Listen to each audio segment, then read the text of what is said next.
I am back today with another rugged phone. Like the last one I looked at, this one's pretty beefy. It is quite heavy, but that's because it's got a really big battery. And with that weight, you're just going to get with that size battery, you're just going to get the weight. So what is this thing? This is the Blackview BV8200 rugged smartphone. It claims it's a high-performance rugged smartphone, designed for the outdoor enthusiasts and stuff. I'm not sure I would really want to carry this thing around if I was doing stuff outside. It is heavy. Oh yeah, it's got a display on the back. I think that's really cool. You have some amount of control over what that looks like. And I just like that it's got the little clock there and stuff. It's pretty cool. So let's go ahead and unlock this thing. It's got buttons on the side. This one does fingerprint, which is interesting because it looks metallic. And yeah, I mean, the display looks great. Mind the glare, of course. You just got some stuff set up. I have run Geekbench and a bunch of stuff. Look at these results here. Not great. But again, this isn't like a gaming phone, so it's not going to do great in these tests. I haven't done a GPU benchmark in that, but we also have like 3D Mark. I ran through tons of the stress tests. 99% stability pretty much across the board in all of the tests.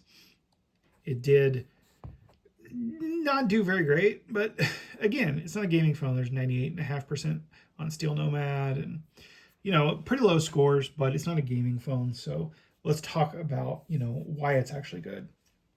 It does have IP68 and IP69K certifications. So it's going to be resistant to like water, dust, shocks. I do feel confident in just dropping this thing. Like it is pretty legit. It is beefy, and like this is some kind of rubberized or weird plastic that's really strong. This is actual metal. This is like cold to the touch, and this has to be the beefiest in a protective good way phone that I've ever handled. I did do that other rugged one, I don't know, 6 months ago or something, and it was all right. It didn't instill a lot of confidence that it was rugged, but this thing is just like, it is a beast. It is a solid metal frame, and you can actually see where like the screen, there's this big bezel, and that's because that is protective stuff in there. So it does have a 6.5-inch 120 hertz IPS main display. It's got that 1.3-inch secondary display on the back, which like shows you the time and your battery status and stuff. It has a MediaTek Helio G100 Octa-core processor. It claims that it'll do, pretty solid multitasking and gaming performance.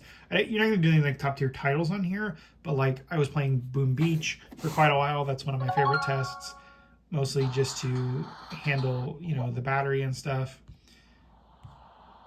But it handled that pretty good. It handled those gaming tests, benchmarks pretty good. I ran a bunch of them just to make sure it was going to do all right.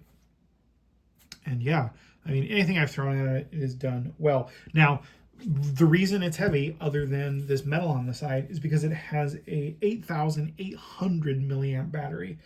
That's kind of ridiculous. I have had this thing on for 6 days. After I did all those benchmarks, I stopped charging it, and it's just been sitting in idle, or I played Boom Beach on it a little, but not done a whole lot. And 6 days in, since last charge, it's at 82%. Like, I can't do that with my iPhone. I can't do that with my Pixel. They'll last 4 days sitting at idle, and they'll be, completely flat. This thing's probably got another 2 weeks of just hanging out.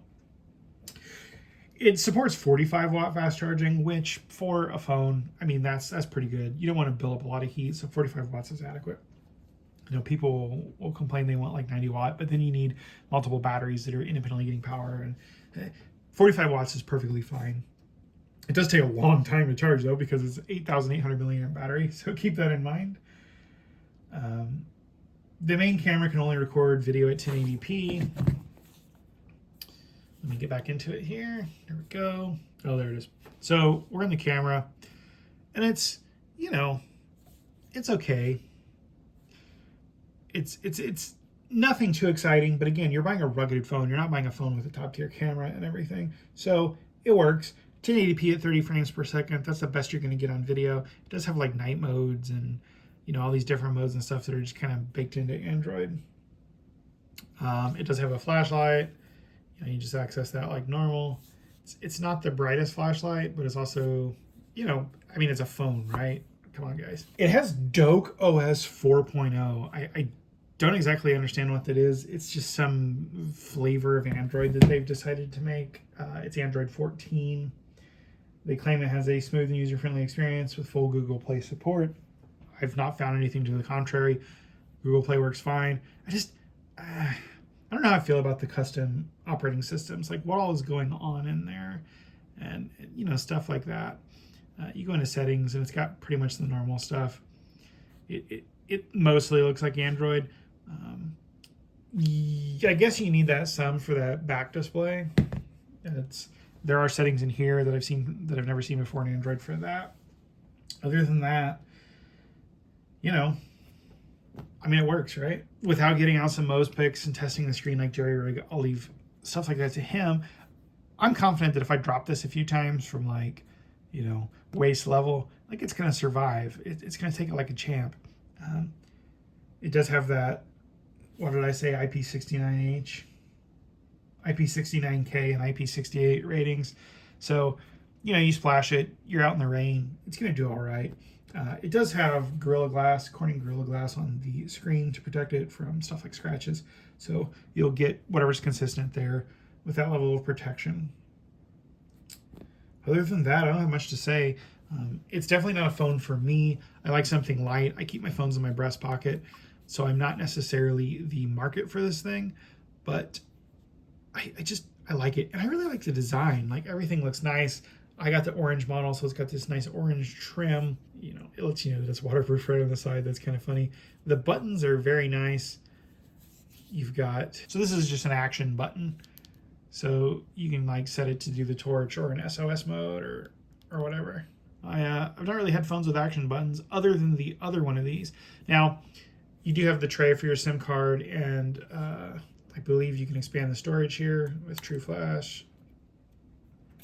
Yeah, so you can put your SD card in there and your SIM card, which is nice because then you can like carry whatever on there. But other than that, I'm rambling. I'm not a great phone reviewer. If you want to see me like torture this or anything, let me know. And again, on the weight, I will stress this. This is 370 grams. That is pretty heavy for a phone, guys. Make sure it's going to work in your market and everything. And yeah, that has been my pretty lackluster phone review for this thing. The Blackview BV8200 rugged smartphone. Let me know if you're the market for this. Like, why would you want this? I'm not knocking it. It clearly has a market. There's a bunch of these. So, yeah, I'll see you in the next video.